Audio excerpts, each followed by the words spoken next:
Hello, everybody. We are just having chatting with Cole tonight.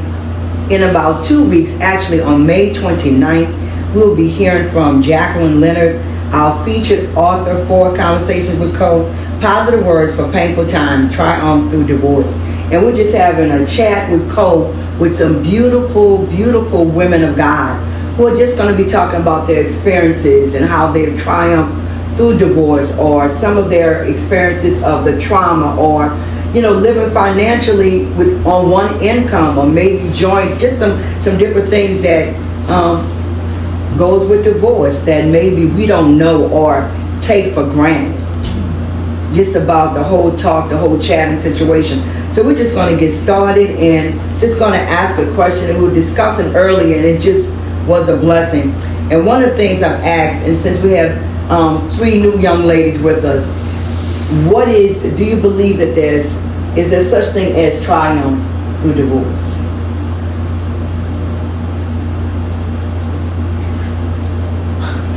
It's a twofold, and it depends. I think everybody's experience is different. It's predicated on what is going on at that particular time. For me, I lost a child, so I wasn't able to handle being married. I just didn't want it. Even though my husband didn't want a divorce, I asked him for a divorce. So I do believe that it depends on where you are at that time, individual as a female, So it was me that was asking for the divorce. But also I had trauma at that particular time. And I do believe at that time my husband didn't know how to handle it. He didn't know how to handle my trauma. And so he didn't want the divorce. I'll tell a quick story. We were sitting in, first time we were going to court, he didn't even show up. And he's supposed to show up. He told the attorney that he would. So when he did show up, we were sitting in court, and I immediately became angry because the judge asked him, I'm the one filed, but she asked him, did he want a divorce? Did he want the divorce? And it took like an eternity for him to answer. And I'm over there making gestures, and my attorney's like, calm down. And so he finally said yes. But if he hadn't said no, the judge would have sent us to counseling to work on it. And at that time, I did not want to do that. I just really wanted it to be over. But talking to him about it when we remarried, he said to me as he was sitting there, the Lord told him that I would be back. That I would be back. And I can't really speak for him, but when he told me that, and he shared with me that he went through so much, the devil had him thinking that is far-fetched because we were divorced for 2 years. So I think it's where that person is at that particular time. And that's something that you all said earlier. You want to say anything on it? Pretty much what was mentioned about just different traumas that you could experience within a marriage, that sometimes those experiences can allow you to feel somewhat defeated.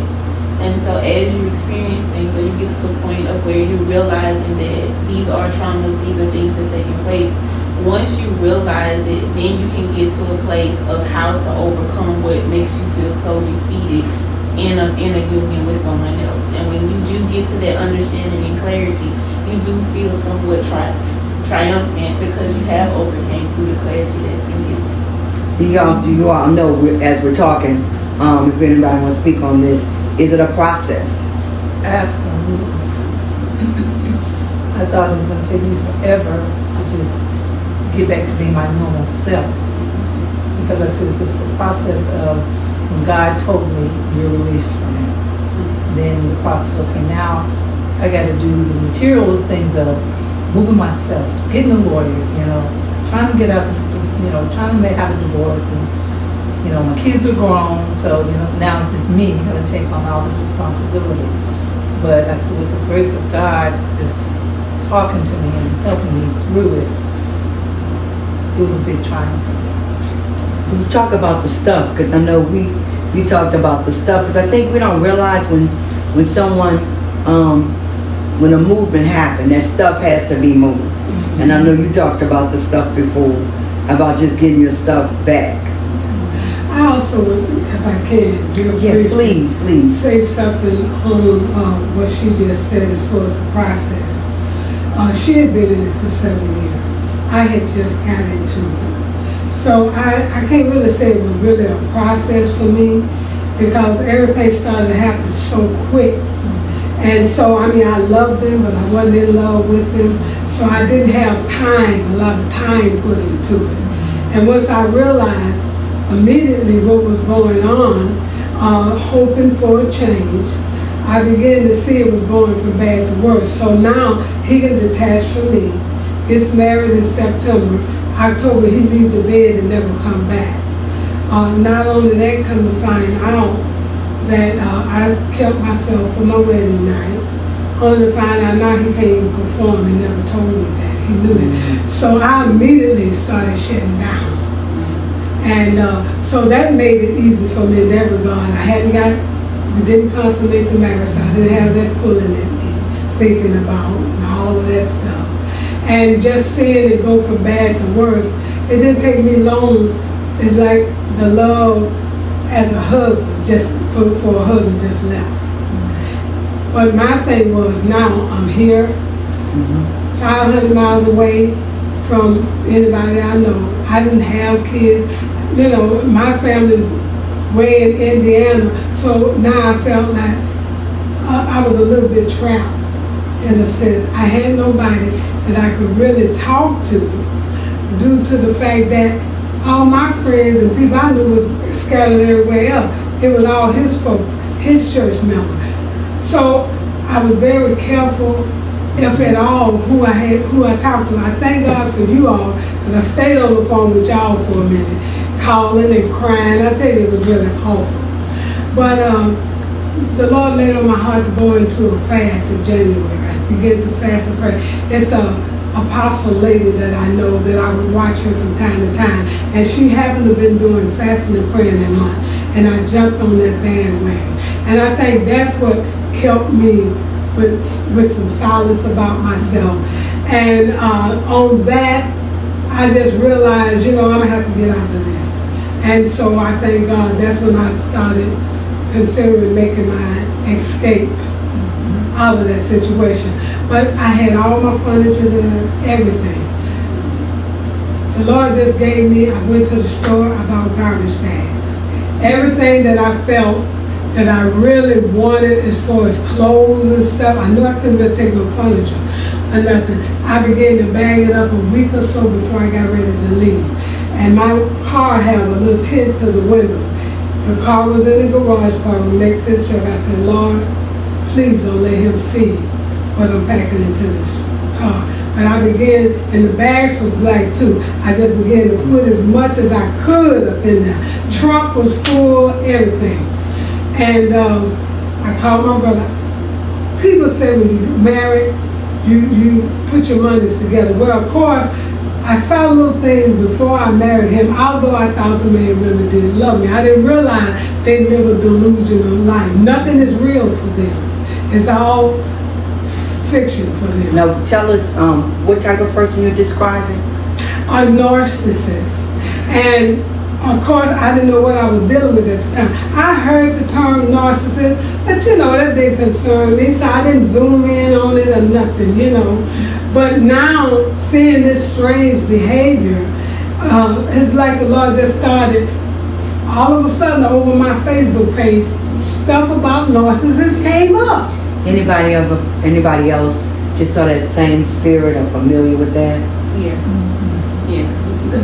I asked the Lord, was I a narcissist? I did. I looked in the mirror and asked, because when you're coming into who God called you to be, you don't mind being transparent with Him anyway, because He already knows. He already knows. So you felt that too, and you can, whoever wants to talk, you could just talk. Because it's a free room, and it's also a safe room.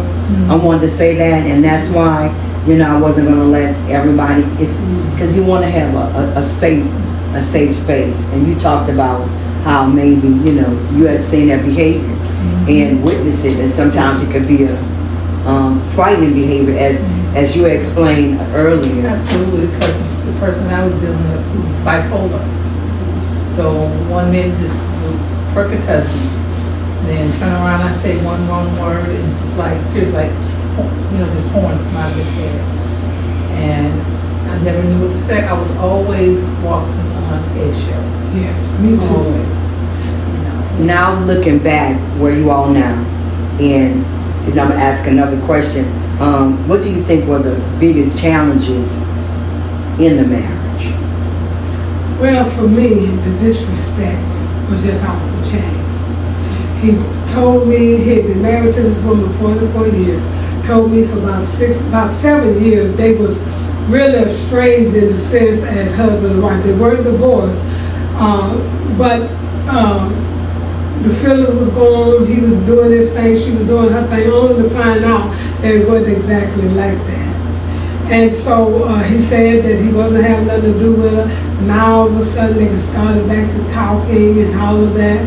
When the mother died, his mother died, he acknowledged her at the funeral.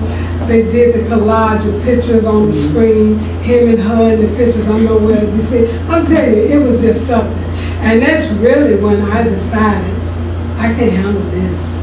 And that really, I think, pushed me into, I got to get out of this because you treat me horrible. Now you bringing this woman in this, I can't handle it. Anybody else dealt with, feel that was common, or one of the biggest challenges you had to deal with was disrespect? Oh, absolutely. I mean, I felt like I was treated like a dog because I would come home from work and I would have my little walk-in closet, go and change clothes, and he had something to say. That was his way of pushing me in the closet, shutting the door, and saying what he had to say, and I had no choice but to sit there and listen. And then, it could go on for hours. Just sitting there yelling and screaming, calling me names, belittling me, And then, after, he got it all out, and I always would say, are you finished now? Yeah. Oh, baby, I love you so much. And I'm like, who are you? And I said, can I leave the closet now? And they opened the door like I was coming in the house, to the mansion or something. You open the door and, let me go ahead out. And I go and do what I had to do. But it was like that several times a week. And, me and my son are very close, and he would say, why are you taking this? And I just said, I gotta know God, and he hasn't released me yet. When he released me, everything will be better, and he'll help me through this. How do you think your faith has increased? And I know we talked about it earlier. How do your faith has increased after going through some things that were so traumatic? For me, as far as like my faith, a lot of times you think that you know what's best, and when you realize that where your choices have led you, you begin to see things for what they are, and you really begin to see that it's not in your strength that you do anything. And when you find yourself at your lowest, you do turn to God for guidance, for help. And when you do so, and you get to that breaking point, a breaking point for me was very, very scary.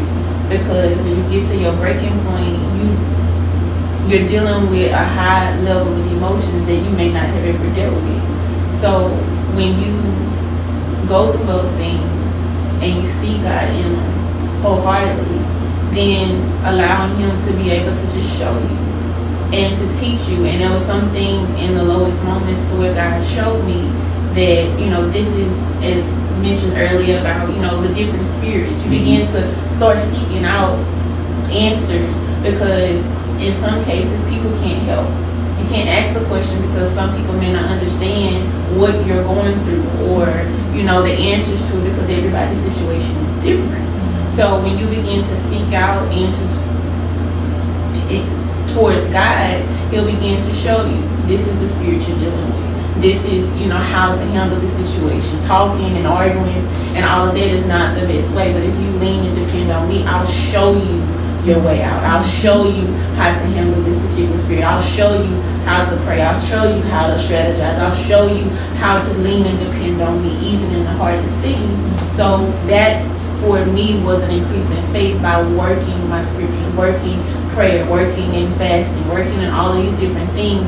And even though everything was a mess, it allowed my faith to be strengthened and my trust to develop in God more as I went through. If you had to give advice to anyone, for example, did you see, because we talked about how your faith has increased, and tell me where you are today, if we went around the room. Only if you want to talk. I can say that it's about discernment. You truly are going into a covenant agreement with God and a person. And Pastor has always brought me up, even in this sermon, he said, with Yolanda Adams, she knew that day. And not the abuse part, it's just that God would tell you, but no, being dogmatic, I said, no, I'm doing this. So God had to let me stay in that situation until I learned my lesson. And I did not listen to him. I listened to other things. I listened to time. I listened to stigma. I listened to what's so-called wisdom. Did I listen to him? No. And I should have listened to him. So now I understand that person, that next person is about truth. That next person. That next person will declare truth other than opinion. It's not about opinion. It's about glorifying him, because you are coming in agreement with another person. Wow. Now I was going to ask about red flags, but you told me that you heard it, but you didn't listen. I was the one that asked for the divorce. So with me, God dealt with me. He dealt with me about me. I had to see that selfish Barbara, the spoiled one, always wanted things her way. And my husband never challenged me. If I said I wanted to go right, he went right. And now that I look back on it, he actually trusts me, but I was not right. So we have to do a self-examination of self. And when I divorced him, I ran all the way to Chicago and was staying in Chicago.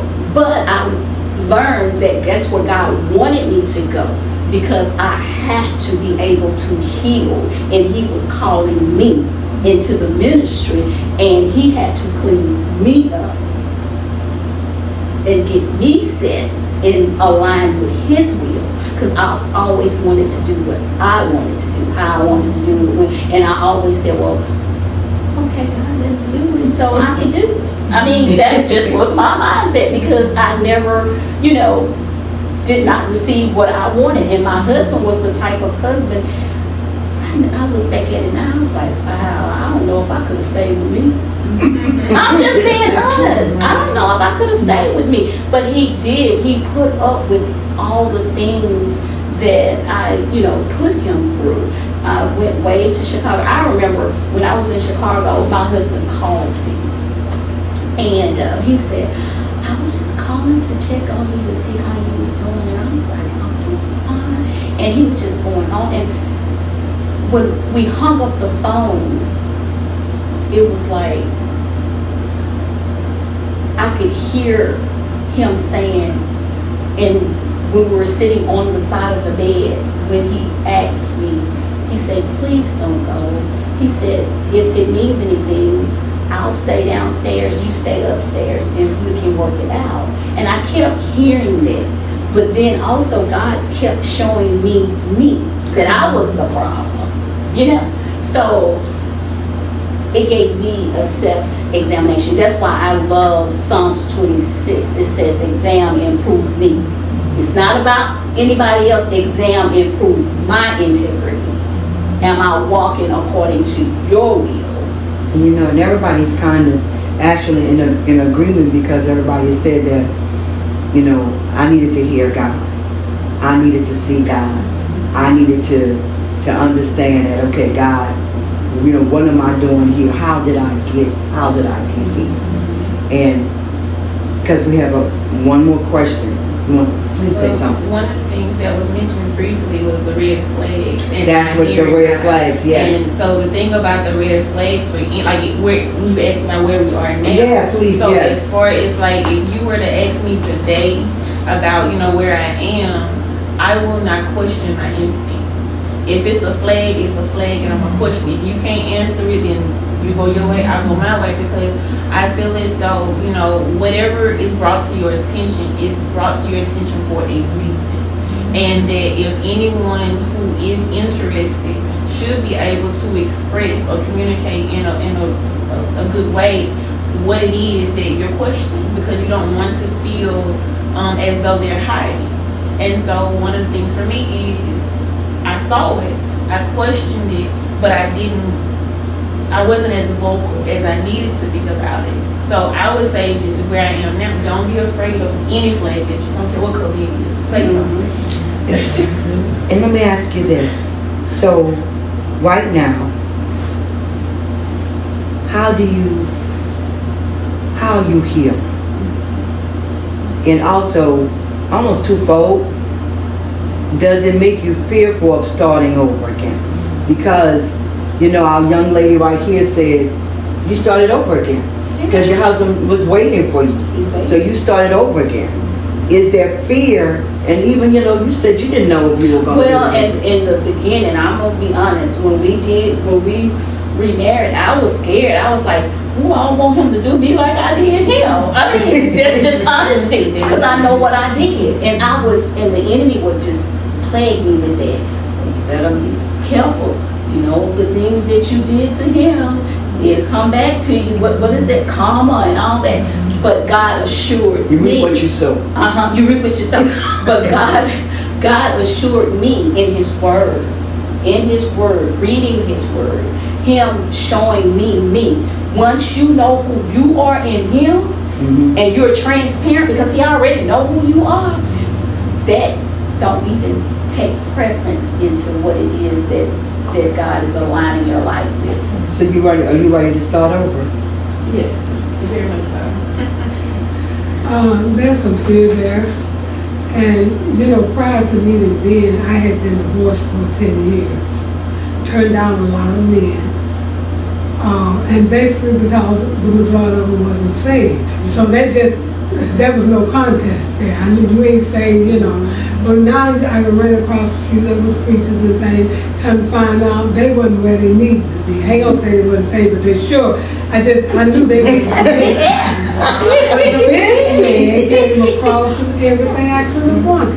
And I called myself investigating. I looked on his Facebook page to 2012, 14. I'm seeing him, you know, ministering all that time. I saw pictures of him and of his pastor baptizing people in the Jordan River. I'm seeing all these positive things. Not only that, he came and got me, and I went to Jordan trying to marry him, trying to scope out what I could. Family embraced me, so that made me feel, well, he really ain't lying about his wife, because they just took me. All this here, I now probably realize they were doing all that, because now they got somebody else to deal with. You know what I'm saying? You go to thinking putting all this together once it's all over with. His mom, and even with that, I wanted him to ask me to marry him in front of church. He didn't want to do that. He got me there in front of his mother and got on one knee and did it. But I see now, he knew his mother, time was winding down, and he wanted to give her the assurance that he wasn't left alone without. I mean, it just made sense to me, but that wasn't because he loved me and that's what he wanted to do. So that's how that came So it's about. fearful. Yeah. Fearful for you, or you ready to start over?